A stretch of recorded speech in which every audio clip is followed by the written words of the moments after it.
Hi everyone, and welcome to this one of these panels of the WeXchange event. It's called Building Startups for Emerging Ecosystems. Welcome, Monique, Domenica, and Lisette. It's great to have you, and I'm happy to and excited about the conversation we'll have. So let us start by getting to know each one of you. I'd like to know about a bit about your story and how did you, were you inspired? What took you to start your own company? Probably Monique, can you start? Okay, sure. Hi everyone. So I've always had an interest in entrepreneurial space. Since I was a teenager, I've always been doing some kind of entrepreneurial activity. And I knew even as I started my corporate career and stayed in corporate for about maybe about 15 years, I kind of always knew that I would eventually get into full-time entrepreneurship. So at some point in time, about 5 years ago, 6 years ago, I came to a crossroads where I started thinking, okay, I feel like it's time now to decide what my future is going to look like. If I'm going to stay in corporate, am I going to now make the big decision and take the plunge and start my own company? And that time intersected with a time when I had an idea for a company, which later became QuickCard. So I decided about a little over 5.5 years ago that I was going to go for it. And here we are today with QuickCard operating in Jamaica. We're now operating in 2 cities and looking to continue on the growth path. Awesome. Great. Thanks for sharing. Domenica, do you want to go? Ahead. Sure. Hi, everyone. Super happy to be here. Well, in my case, I'm Domenica, CEO and co-founder at Talony. We're an upskilling ed tech platform that helps tech talent to get great remote jobs anywhere.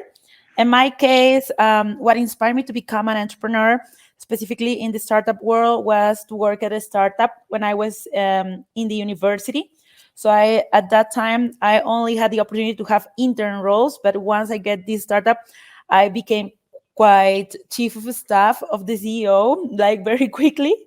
So it felt great. The possibility and the capability to do great things, powered by technology, having the capacity to influence and to change life of many people. So I think I fell in love with the startup world. And few years later, I had the opportunity to found my first startup and then pivoted into Talently. That is my current startup. Awesome. Lisette, it's your turn. I would love to know a bit about your story. Bueno, hola a todos. La verdad, yo durante toda mi carrera me preparé para trabajar en una empresa para conseguir un trabajo y todo. Y la verdad es que nunca sentí como que encajara muy bien en las empresas donde trabajaba. Me divertía, aprendía mucho, pero siempre sentía que iban como muy lentas. A mí se me ocurrían ideas que no me dejaban ejecutar en las empresas. Y pues no sé, de repente empecé a pensar que quizás si no encajaba en ninguna de las empresas que había trabajado, quizás en la mía podría trabajar.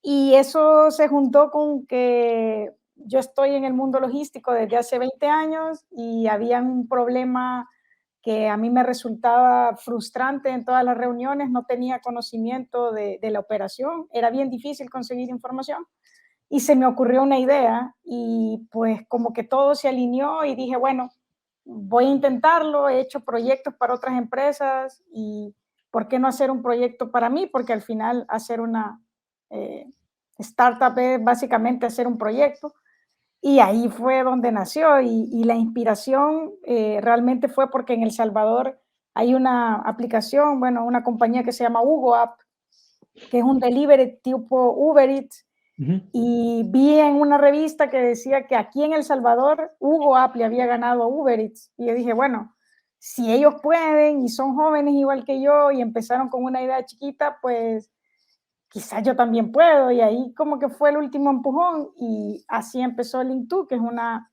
eh, plataforma web que ayuda a las empresas a poder simplificar su logística y tener información en tiempo real para poder tomar decisiones.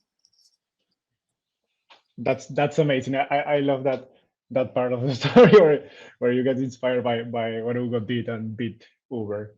In Peru, we always said Inca Cola, our national beverage, beat Coca-Cola. So we also take pride on that. So, and I think this last point is actually a great bridge into my next question, which is, so the panel is called Building Startups from Emerging Ecosystems, and by referring to emerging ecosystems, we're always talking about countries that are not, I mean, as hot or not receiving as much attention, capital, talent as probably the biggest countries in the region, like Mexico and Brazil. So in that context, how has been your experience starting a company in your own countries, which obviously, as I was saying, have less in general support, capital, talent?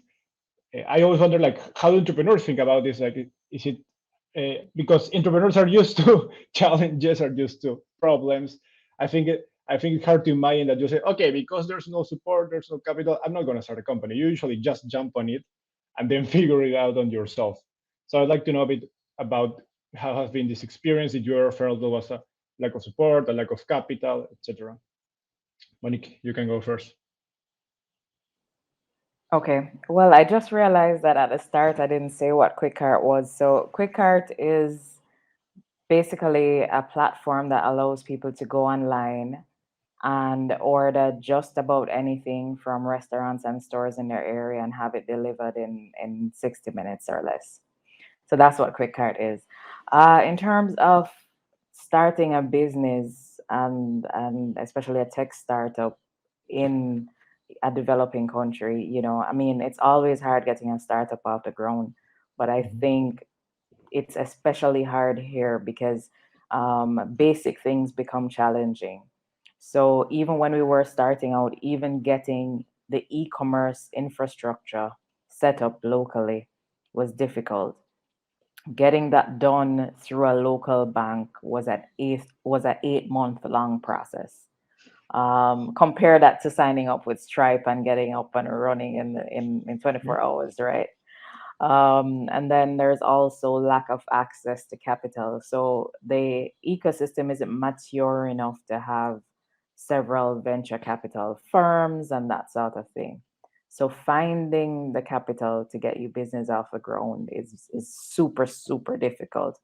And banks here are typically not friendly towards giving financing to businesses that are less than 2 years old. So you kind of have to figure it out for yourself until you get there. And then, of course, that also affects your ability to attract talent, because if you have very little money, you can't compete with the big companies in terms of what you offer as a salary. So, you know, you may be able to get some people to join you by selling them on the vision, but it still is much harder to get good talent, especially in senior positions on board. Totally agree. Domenica, do you want to tell us about your experience? Sure. In the very beginning, I haven't noticed that it was a disadvantage to come from a small economy. I actually noticed that a few months later, but in the very beginning, I felt very pushed by our accelerator to start and to launch Mexico as the first country. And it seemed like a very good decision. So we launched Mexico in the 3rd month of operation of Talently. And I think that was a great decision. Like Mexico, since the 1st month of the launch, became the first market for us.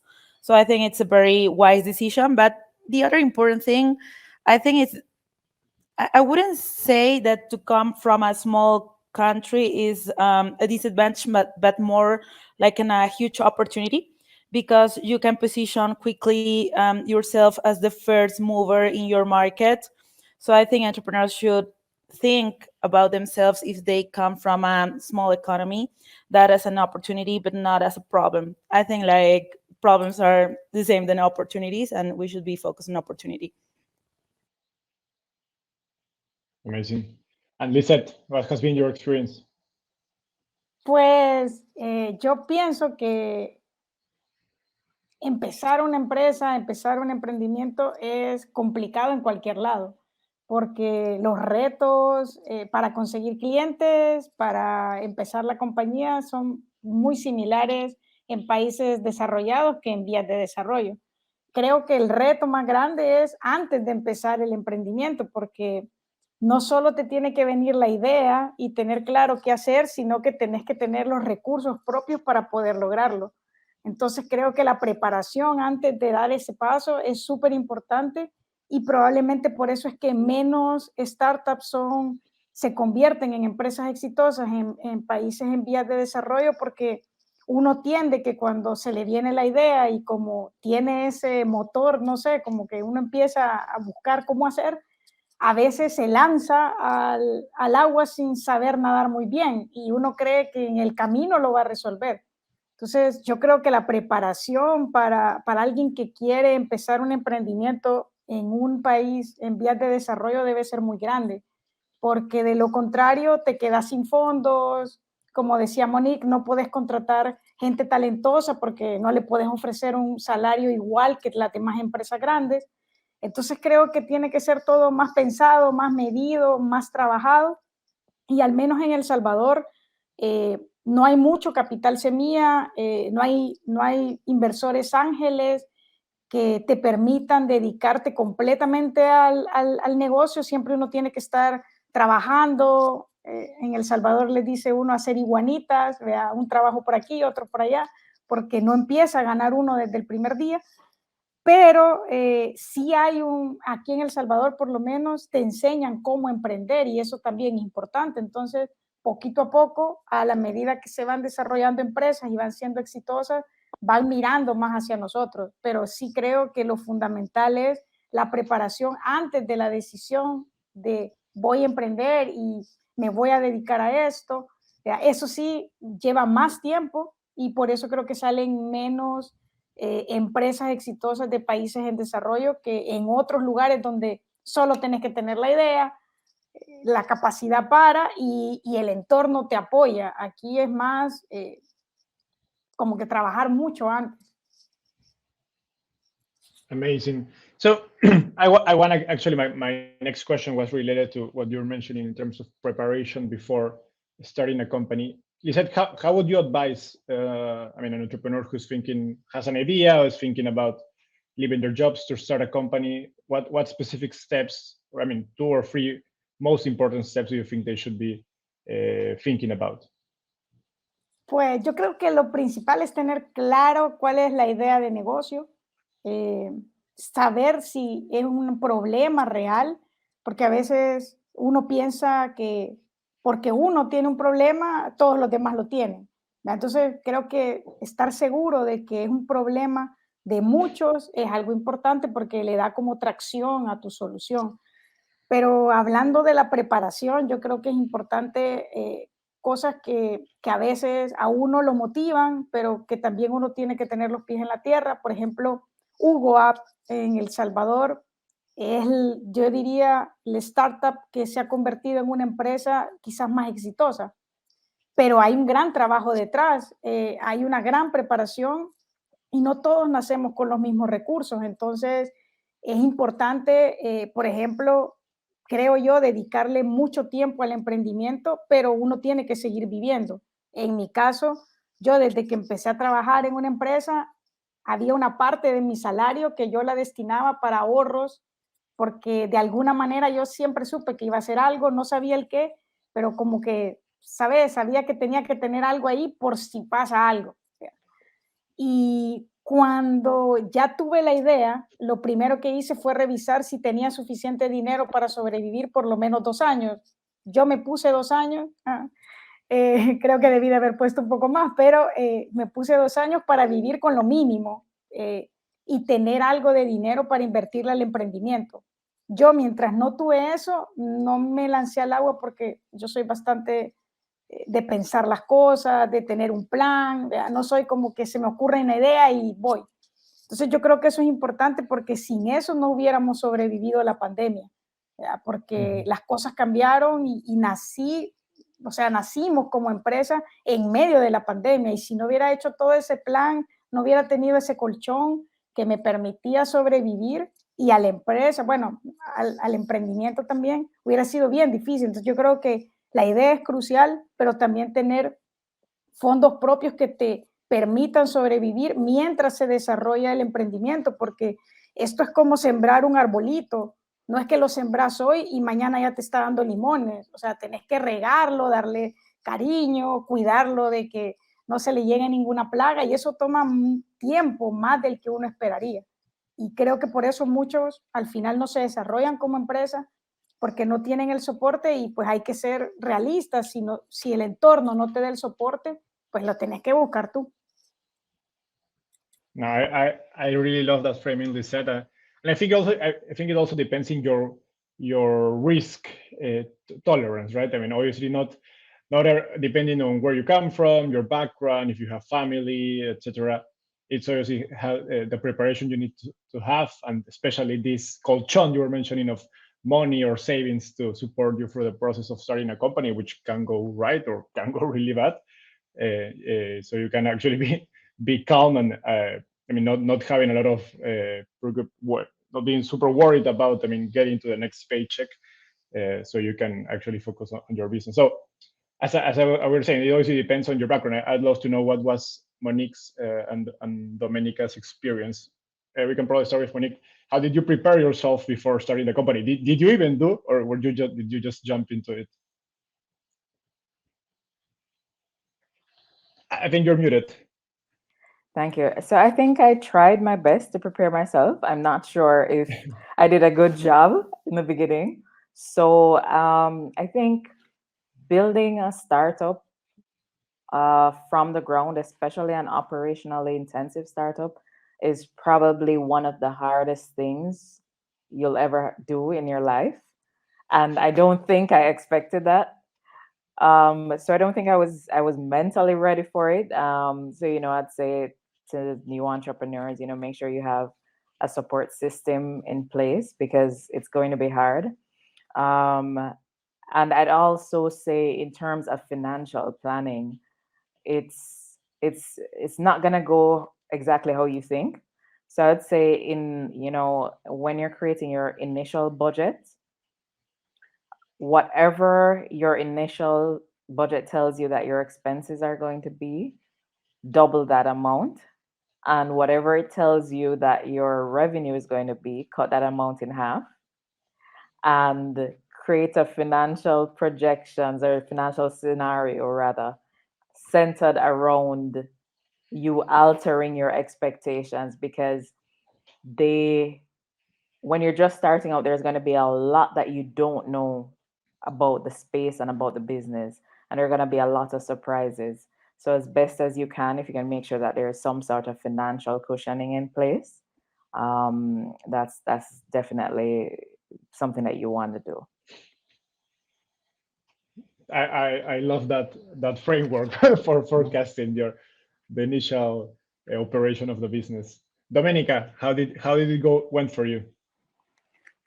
Well, in my case, as you know, I previously funded a nonprofit organization, and I think it helped me to develop many skills that then I needed once a startup founder. But I think the two most important skills was the first leadership, how to know how to attract, retain, and make talent happy. I think that was one of the biggest skills I learned with that previous experience that was quite risk free because I had another job and I didn't have this financial not stability. And the second skill was execution skills. So to really focus on a goal and to really make team achieve that, and then not only as a team but also individually. So I think this previous venture that was risk free helped me to develop some skills that then helped me. And once I started my first startup, yeah, I had no savings, so no colchon, and it was really hard. And then I had to push myself to get early traction and raise money from an accelerator.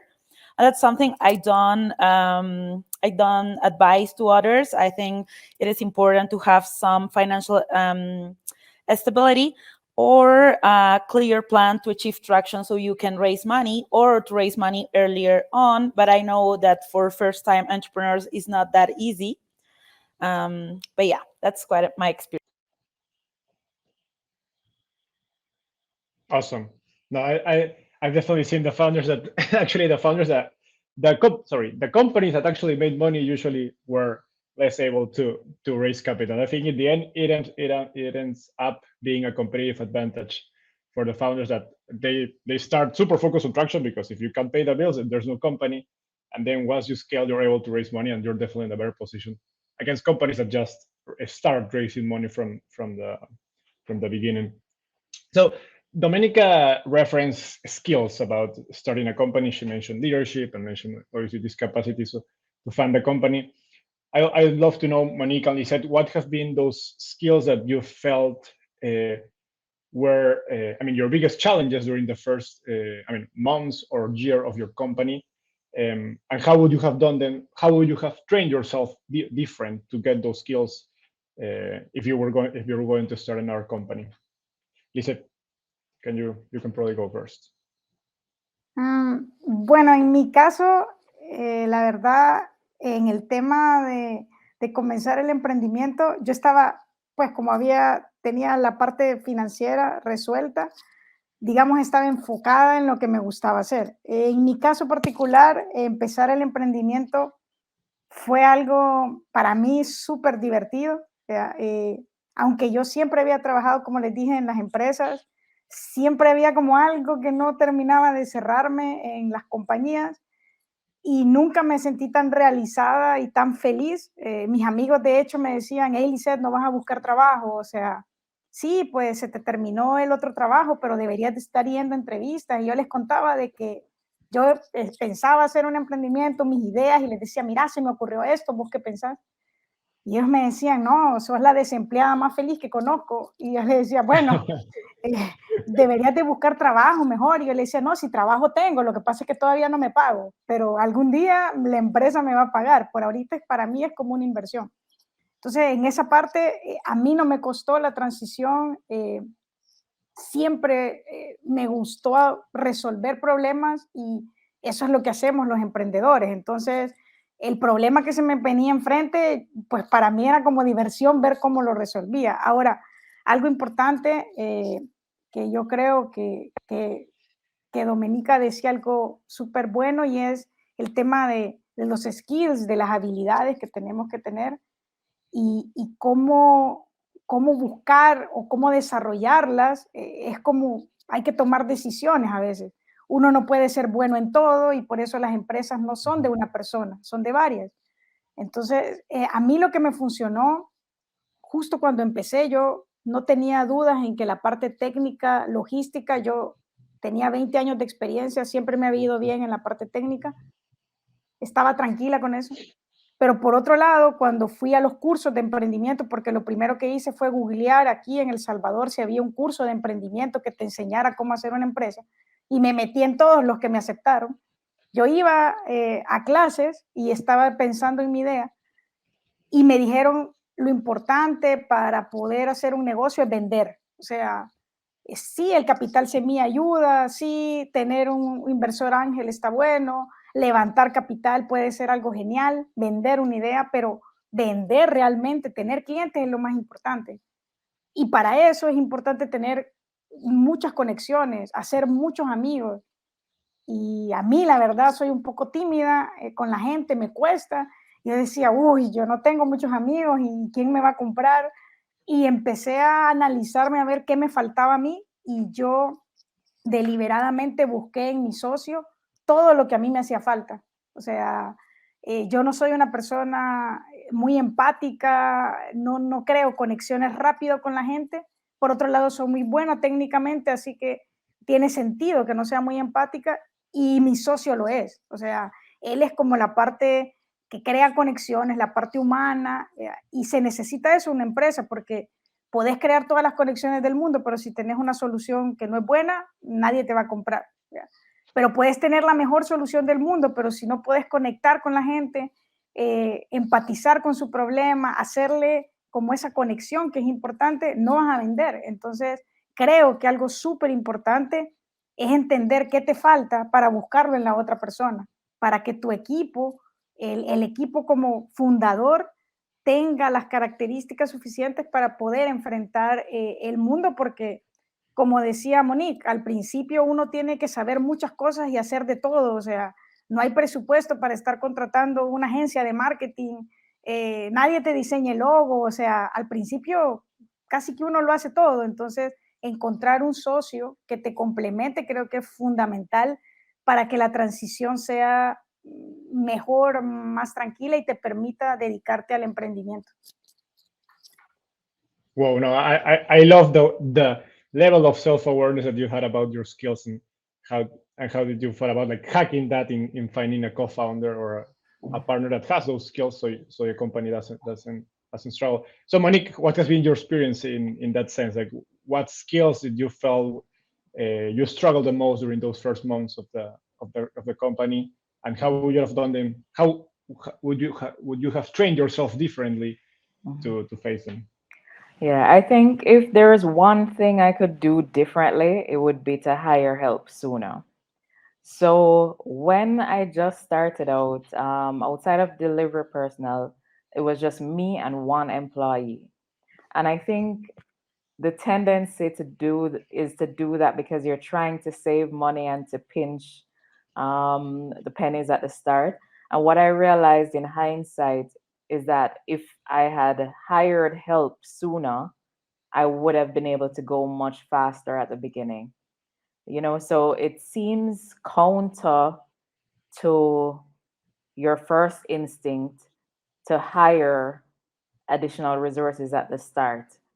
But if your budget can allow you to take on help, to have people who are specialized in particular areas and can help the business to move much faster than just you or just you and one employee, then that may be a better decision than to wait until much further in the journey. Another thing that was difficult for us, and I think we underestimated how difficult it would be to get people in a country where there was low adoption of digital services to trust a new company enough to pay for goods and services online, to put their credit card information online. There was so little trust around digital payments and so little adoption that a lot of our initial marketing budget was spent on educating the market versus acquiring customers. Basically, saying to customers, hey, we are legitimate. You don't have to be scared to put your credit card information in. This is a service that works. This is a real company.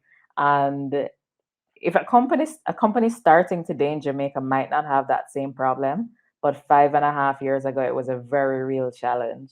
Which I think has a lot to do again with starting a company in a developing country. Amazing. No, I totally agree with that, and I like how you thought about this. I mean, I think it's most of even if you don't hire full-time employees, you can get a good freelance, a good friend, a good consultant that can help you with specific things at the beginning. So you don't have to increase your payroll astronomically, especially on those first months, and that can help you go definitely faster. Otherwise, you can spend a lot of time googling about the solution, but it gets to a point in which it's not quite efficient. So now we're gonna get back to something that Domenica mentioned about a few minutes ago, which is expansion. So Domenica, you told us you went from Peru to Mexico quite fast, and I think it was during your first 6 months. So tell us about a bit about your experience. How did it go? What challenges did you face? What things went better than you initially imagined?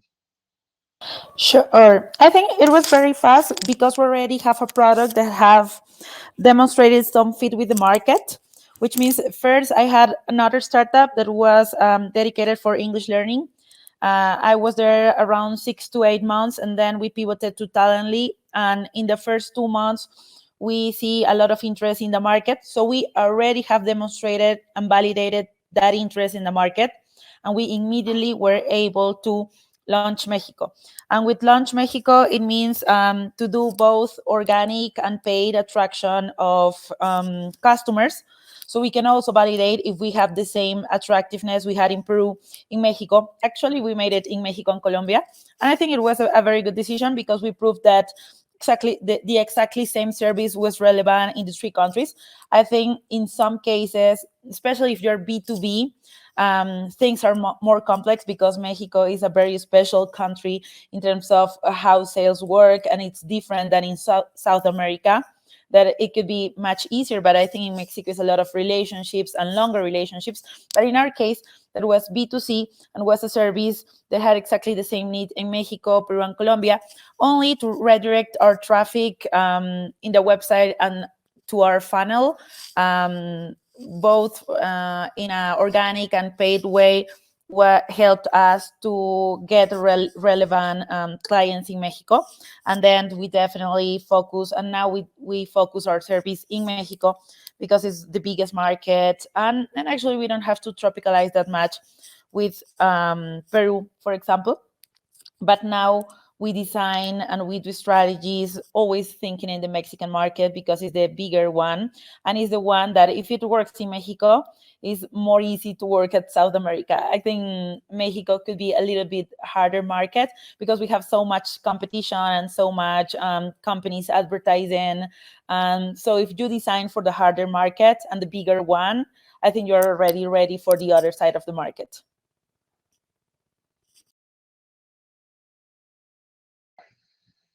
Sorry, I was muted. Awesome. I love that rule of thumb about how to think about your marketing strategies. So Monique said, you both, I mean, whereas Domenica's company is probably a leaner business, given that it's you can take it to other countries easier.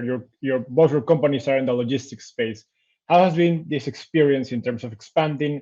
I mean, I think obviously you don't necessarily think from country to country, but probably within cities, because it's not the same as being in the capital of a country than going to other cities within your country. Can you tell us a bit about your experience expanding your business geographically? Monique, you can go ahead. Okay, so we do have plans to expand to other parts of the region, but for now we're still only in Jamaica. But what we do have some experience with expansion because we started in the capital, Kingston, and we were there for almost 5 years only. And then a few months ago, we decided to expand to Montego Bay, which is at the other end of the island. And what we are still learning is that even within the same country, you can have cities with very different cultures. And you know, it's important to understand the culture of the space before you enter. Understand what are the drivers of trust, what will make people more likely to trust your company, be more receptive to your company. If there are any differences in culture that may even come in on the employee side, how you interact with your employees, and just understand from the get-go that even though you already probably have a product that you've nailed, you may still have to employ some amount of localization as you go from city to city or country to country. And there's a need to be prepared for that, and also to leverage local talent as much as you can to help you to break into the space. So it's good if you can even have one senior person who is from the area that you're expanding to, who can help you to understand the space. Awesome. I love that concept of drivers of trust, which I think you can apply to any business. Lisette, I think if I'm not wrong, your business is more B2B rather than B2C. Tell us a bit about your experience expanding. Sí, nosotros somos, bueno, podíamos empezar B2B y B2C o B2C. Esa fue la primera decisión que tuvimos que tomar como emprendedores, cuál iba a ser nuestro mercado. Y decidimos B2B porque en el ámbito logístico nos daba un flujo constante, porque aunque las personas normales necesitan camiones para mover mercadería, como por ejemplo cuando se mudan, no es que se estén mudando todo el tiempo. En cambio, las empresas sí están moviendo sus productos constantemente, así que decidimos B2B. Realmente nosotros estamos comenzando en El Salvador, tenemos 5 clientes, pero tuvimos la suerte que una de esas empresas fuera multinacional. Entonces, digamos que la expansión vino prácticamente porque el piloto que hicimos aquí en El Salvador con la logística de esta empresa funcionó muy bien y ellos mismos nos dijeron, miren, nosotros también tenemos operaciones en Nicaragua y también tenemos en Costa Rica, ¿sería posible replicar esto? Y obviamente sí, es posible, pero como Monique dice, cada lugar tiene diferentes formas de hacer las cosas y aunque esta es una misma empresa, no es exactamente calcadito todo. Siempre hay que hacerle pequeños tweaks, pequeñas cositas a la solución para que encaje bien y para que se sientan ellos tranquilos con la solución y que no les venga a traer más trabajo, sino que se lo facilite. Entonces, en B2B es importante entender las diferencias que hay entre las compañías de un país y otro. Hay que escuchar muy bien al cliente, creo que eso es básico porque a veces tendemos en vender y como mostrar nuestra solución cuando no escuchamos realmente qué es lo que el cliente quiere. Entonces, cuando cambiamos de ciudad o cuando cambiamos de país, esto se vuelve muchísimo más importante porque probablemente lo que es importante en El Salvador y que es lo primero que te van a pedir, probablemente en Nicaragua no lo sea. Entonces, tenés que adaptar la solución para que todos se sientan igual de bien y sientan que realmente les simplifica su trabajo y no los está haciendo hacer más pasos, que eso no lo hacen ellos. Entonces creo que es crucial para B2B entender la cultura de la empresa, donde hay que ponerlo. Siempre hay que hacerle pequeñas cosas. Nosotros tratamos de tener una solución estándar, pero no estamos cerrados a hacerles pequeñas variaciones para que les quede mejor el traje. Hacemos ajustes pequeñitos que no nos representan a nosotros tanto trabajo y que para ellos significa una cosa importante y que les permite sentirse bien con la solución. Entonces, en nuestro caso, pues estamos en 3 países ya, pero a través de una empresa nada más, no es como que hemos ido a dar la solución para el país entero, pero eso nos permite ir conociendo poco a poco y otra vez, hay que tener paciencia, porque si a veces uno se lanza puede perder tracción donde ha conseguido, porque si no sé, si te enfocas en lo nuevo y descuidas a tu cliente viejo, entonces todo lo que habías construido como que se cae y es importante que tu cliente hable bien de ti. Entonces para eso hay que cuidarlo y hay que ir poco a poco, sobre todo si uno no tiene el presupuesto para poder hacer crecer tan rápido una empresa. I totally agree with the last part of what you said. I think in B2B, it's key to leverage your clients to expand and de-risk the process of expanding. Since you already, like, if, as you were saying, if you have a multinational company that doesn't only operate in El Salvador, but in Nicaragua, Panama, etc., they might be the perfect way into expanding into those countries because they will literally buy from you to get the solution over there. So it's a much more capital efficient process and also much less risk involved in the process of expansion. So yeah, that's definitely something that you have on B2B, which you in B2C it's much harder to find. So now let's get into some questions from the audience. I have a small list here. I'm gonna start with a question. Feel free any of you to answer it. It's open. So I'm not sure who made this question, but I liked it. Is what would you suggest to other entrepreneurs to do to build a good team?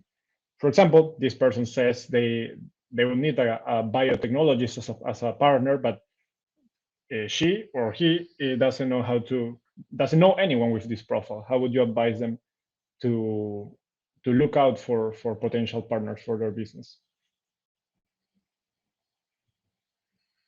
I think I can go in this biotechnology case. I would say why don't you know anyone with this profile? Like if you're entering an industry, maybe I would suggest that it's an industry you already meet people, or you're already interested, or you already have some kind of experience. So I think in this case, like if you're looking for someone in that, I would reframe if I'm entering the right industry, because it's quite important that if you're entering an industry, you already have an idea or already have a network that you can leverage to make this opportunity yours. Once in the very beginning, it doesn't matter that much, but once you advance during your journey, you understand that this kind of field expertise and experience is really important. So I would like think again if I'm entering the right industry. So that's the first one.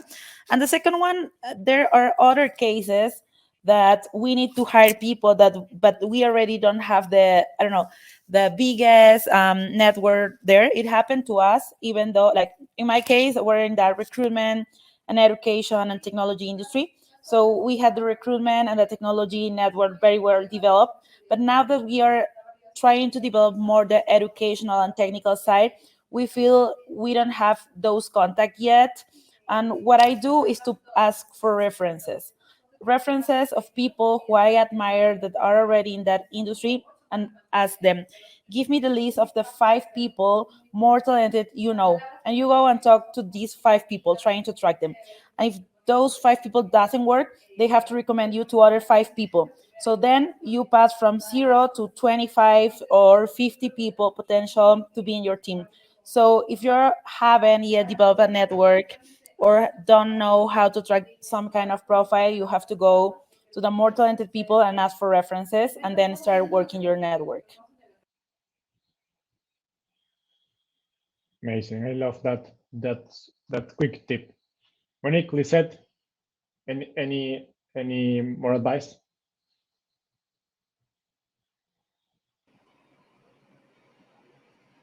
I think Monique's going on. Oh no, I'm not sure I have great advice in that area, because I'm still trying to source talent for myself.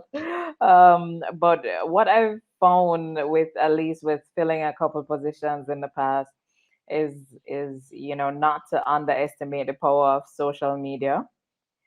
So, for example, it may vary in different countries, but for in Jamaica, I find that Twitter, is a good place to share what it is that you're passionate about and connect with other people. And you may find that just throwing it out there that, hey, this is what I'm building, I'm super passionate about it, I think it's going to go places. Who out there has this skill set and may want to join me? So I'd say not to underestimate the power of social media, but I'm still learning a lot about how to source the right kind of talent. No, I love that recommendation you just made. I actually think Twitter in particular is underestimated in Latin America. I think we most use LinkedIn, but Twitter has a lot of power, especially because, as you were saying, you can see people, what is called building in public. So you see the things people share, tweet, and okay, they're interested in this sector, in this specific skill set, so that might be a good fit or not, etc. So it's like as people are sharing their interest publicly, it's a great place to see where you can find people that might be a good fit for your company, your startup, or whatever project you're interested in. So now let's go into other more specific questions. Lisette, this one is for you. It says, what was your biggest struggle? What was the hardest part of transitioning from the corporate world into entrepreneurship? Pues en mi caso muy particular no me costó nadita, porque realmente pienso que, como hablábamos de los skills, y no todos traen para ser doctor o para ser un basquetbolista o nadar. Entonces, en mi caso, pienso yo, cada vez estoy más segura de que yo no traía para ser empleada, porque lo que te hace un buen emprendedor no necesariamente te hace un buen empleado. Entonces, yo era muy independiente para tomar decisiones. Eso fui desde mi primer trabajo. y aunque muchas empresas lo valoran porque es algo bueno, luego como que, no sé, no les gusta tanto que uno empiece a tener ideas y trate de ponerlas sin consultar con la jerarquía más arriba. Entonces, digamos que cuando empecé a emprender me sentí totalmente libre, era como si todo el tiempo hubiera estado en el agua, ¿verdad? Luchando por no ahogarme y de repente me pusieran sobre la tierra y descubriera que tengo piernas y es como, aquí se me da mejor. Entonces, en mi caso no hubo ningún problema y yo creo que la clave es que uno al final tiene que encontrar para lo que es bueno y solo hay que escucharse y hay que realmente interiorizar lo que uno siente y le van diciendo, le va dando tips la vida a uno de decir, quizás no estás en el lugar correcto. ¿Ya? Entonces, pienso que hay que escucharse un montón, que a veces nos cuesta, escuchamos más a los demás que a nosotros mismos pues, no sé, terminamos haciendo cosas que no nos gustan cuando quizás podríamos hacer cosas geniales haciendo algo que nos apasiona. Entonces, en mi caso no tuve ningún problema, de hecho, hoy soy más feliz que antes y encima gano menos dinero que antes, pero por ahorita, eso va a cambiar luego, espero, pero por el momento, si alguien me dijera, mira, eh, te vuelvo a contratar ganando el doble de lo que ganaba, le diría no. O sea, gracias, ¿verdad? Pero no, estoy bien así. Yo creo que eso es algo súper importante que a veces uno no lo valora cuando le dan el consejo. A mí me lo dieron y me decían, mira, un músico no toca música por la paga, sino que porque le encanta ser músico. Y el dinero ese viene después. Y yo decía, Nel, yo necesito que me paguen. Pero cuando encontré esto, yo decía, lo puedo hacer de gratis, sin problema. O sea, se me pasa el tiempo muy rápido y me divierto un montón. Entonces, es algo que es difícil de entender, pero cuando encajas en el lugar correcto, realmente te llega la solución. Amazing. Lisette, I think you should definitely also try being a life coach. You've left us some great life recommendations. And actually, people on the chat are all loving them. And me too. So we're about to finish. I think we have a couple of minutes left. I'm going to make a quick announcement and then I'll leave for last question for Monique. So don't forget that we have after this panel, we have the demo day. So stay tuned. I think there are a lot of great pitches and you will be able to hear from great female founders in the region. So to close up, Monique, here's a quick question for you. Could you share us some key learnings about starting a business in the Caribbean? So it's I mean, a lot of what was shared previously, I think, kind of applies everywhere, especially in in developing countries. But I think a lot of it comes down to one, understanding that in terms of digital adoption, in terms of digital payment adoption and so forth, we may be a little further behind.